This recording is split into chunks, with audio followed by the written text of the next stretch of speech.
ng'ebyerweru n'ebyakalyobi byawambibwa n'ebyabasajja byawambibwa naye kenyini n'abantu abamwetoolodde nga kwotadde ne famire ye. Twagala ensonga y'emu etuuke ku Damulira Christopher, etuuke ku Napoleon Namanya, etuuke ku Lukumayo n'abo bonna abenyigira mu kuyobola eddembe ly'obuntu. Twagala Museveni atuuke ekiseera nga bagamba nti gwe Kandiro genda otemule abantu nga Kandiro akirowoozamu ejjenga omuntu.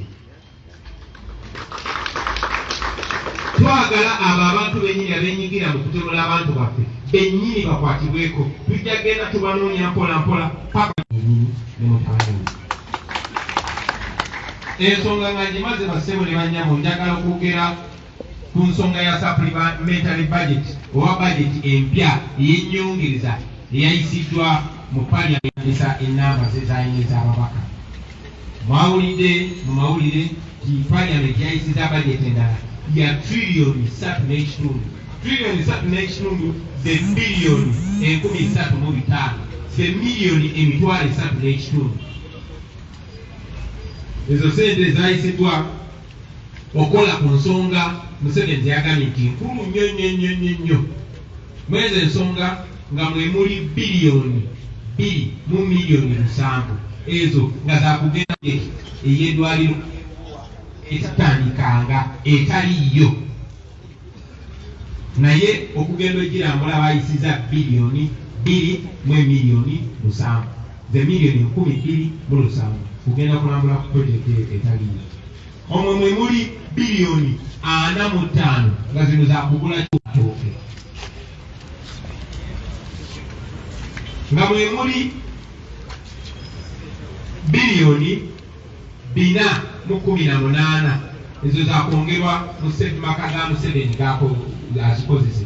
Jjukira omuntu gwobongera sente ezo already alina budget ya bilioni 2 buli lunaku.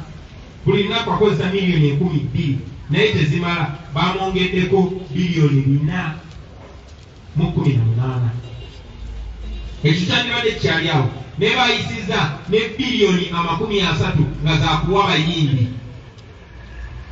Okumala ebbanga ddene abayimbi babadde bakalira ekintu kimu, copyright law oba etteeka erikwatagana ku biyiiye, nga tulowooza nti nga mawanga gonna agaakulaakulana Amerika gavumenti ekwata sente n'eziwa abayimbi, wabula eteekawo amateeka agabakuuma agamekinga sure nti bafuna mulimu gwabwe, nga n'omuyimbi ali ekalamoja n'omuyimbi atamanyi gavumenti ofisa yenna, n'omuyimbi agenda okukabi agenda kufuna mu nkola ya gavumenti eriwo nti omuyimbi abeera dependent, abeera protected bwa abayimbi obuzibu bwe bafuna nti gavumenti policies eziriwo teziba protectinga, emisolo gye babateekako giri waggulu.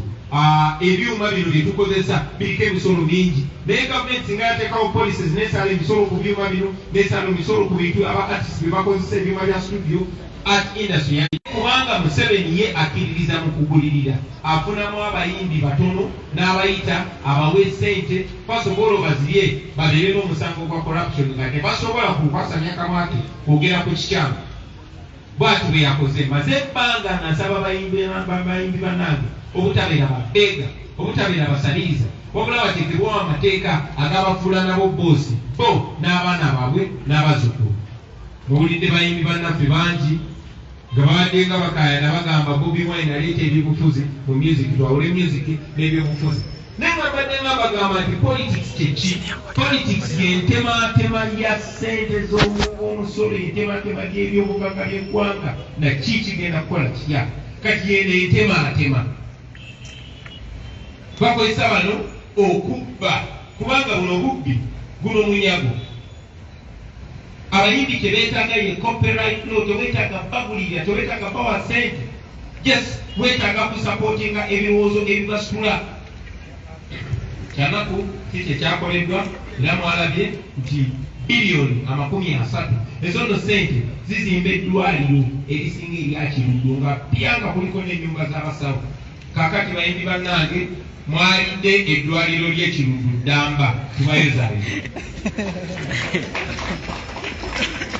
Naye njagala okubategeeza nti tewali muwendo gwa ssente gwe bagenda bawa basenga bammwe ne bannyinammwe basobole okufuna obujjanjabi obulungi.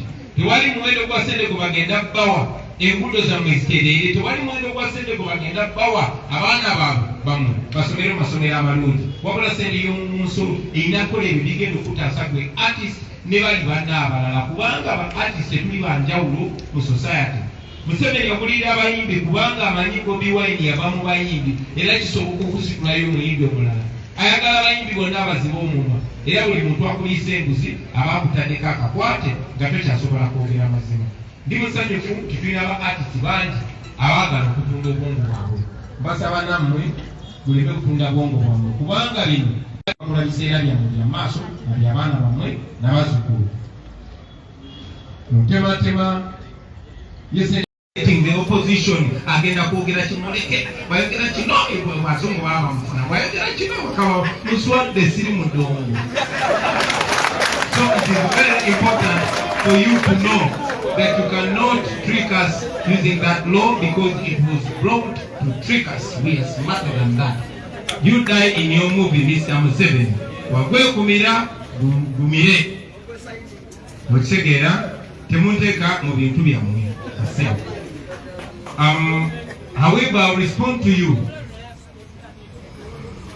quoting my own self because you asked what exactly was taken out of context. Yes, I said that we grow and we transform. And as a leader, I am not calling for the killing or institutionalized targeting of some people as a leader. I might disagree with them, but I'm not calling for their killing. Okay? Rachel, Jagad is making it very clear to you, sir. The Monte Cambo, the Carlton Scopia, it's a Jibuzo Jagajubuzo for Andrew Mwenda. Since Chawanga to meet them. Jaga mumani na yate mleta kumpa kikiza mlete mlete no one another thing you said that I said that some of my MPs work with or from Museveni. Don't you know them? Do I need to explain that? You know them. Are you an African living in the diaspora, America, Canada, UK, Australia and Germany? You're still working 2 to 3 jobs, working long hours, overtime, weekends and holidays, no time to spend with your family? It is time to take charge of your life. Introducing online business. Work from home or anywhere in the world. Spend time with your loved ones as well as working at the comfort of your home. You don't need any experience. We have coaches to take you through step by step. Don't be skeptical. This business is legit. For more information, visit www.d-flax.com or WhatsApp or call on +1 925 214 3563. Online business. And yes, nabagamba nti kusonga ya babaka ba parliament nabagamba buli mwaka nakoze judgment ye ng'omuntu akoze judgment ye ng'omuntu abatali ba NUP si nsonga yange.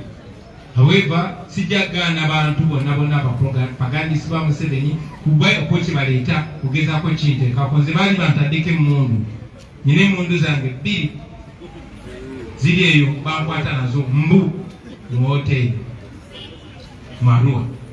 Nze gwolaba bafubye okugamba nti nsosola mu mawanga ng'omukyala gwennyina n'emikwano gyange gye mumanyiko tekuli Muganda. So bajja kukozesa buli kigambo kyonna naye Katonda kyasazeewo temugenda kistopinga. There's no amount of propaganda that is going to divert us. We want to remove Museveni and we are not going to stop. And the people of Uganda are not fools. They are smarter than that. They can see through all this propaganda. I also want to remind you that Odrek Mwaogo, Museveni's son-in-law, was speaking. This moment I saw him saying, oh, now that law was not moved by government, it was the MPs. Kubanga chibocheza. Museveni's son-in-law is struggling to go and explain himself that. And I saw him saying that they want to repeal this law by the end of this year, as it is called. To show you that here it is family rule. kanjide mu Luganda mu kitegere mutabani wa Museveni yawasa muwala we Odwe Lwabogo mulabe ku makya ga leero nga yeegaana etteeka amasi gavumenti wabula ba MP baliisa ku lwabwe era ng'asuubiza nti teeka bagalagisa-zaamu ng'omwaka guno tegunnagwako kubanga kibokyezza bakwagane na bisiyaga byabwe bye baalitandika bakwatagane nabyo temutuyingiza mu bintu byammwe.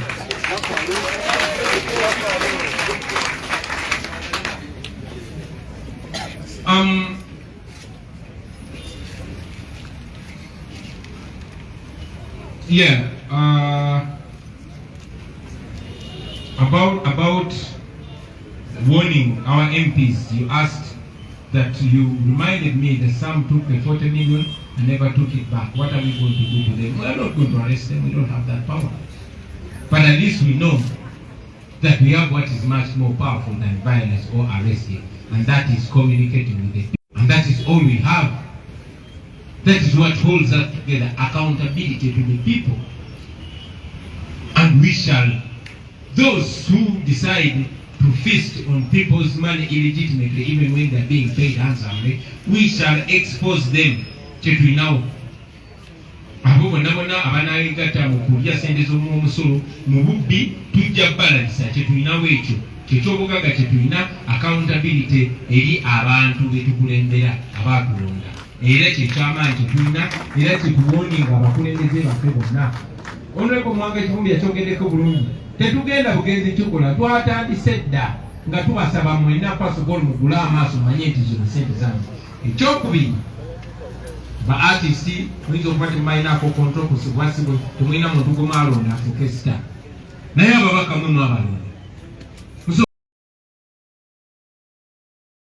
basanga ku Mwenge, mu constituency, mu Sawuna, mu Lodge, yonna gye muba mubasanze ne mubagamba gundi oli ku sente zaffe erya ziri ez'omusaala tolya ez'amalwaliro n'ez'enguudo. Ekyo musobola okyogera bulungi n'okasabo ne bannyabo. Finally,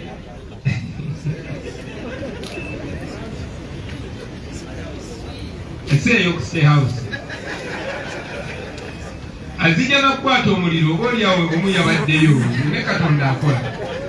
And finally, about our next parliament,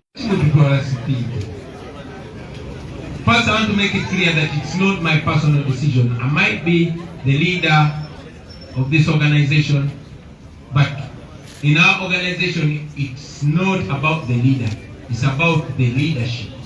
That is a National Executive Committee resolution. So, now, ababadde balinda kyekisalibwawo ku bukulembeze bwaffe obwa paliamenti temufaayo, mujja kulaba akaka akeeru nga kayiseekwe kati nga bwe kibeera e Roma, awo mulyoke mumanyi. As for now, mugira mutulekamu tukole emirimu gyaffe naye mututeekeko erisonga gyoti. Thank you very much. Thank you very much, Mr. President. And with that, ladies and gentlemen, we come to the end of this presser. Kumaliriza this presser with the National Unity Stroke People Power Anthem. Abudu Soja.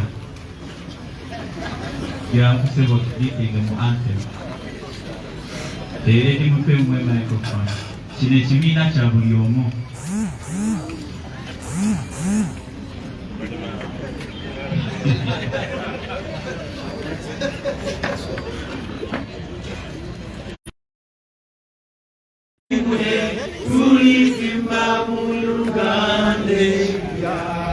People power.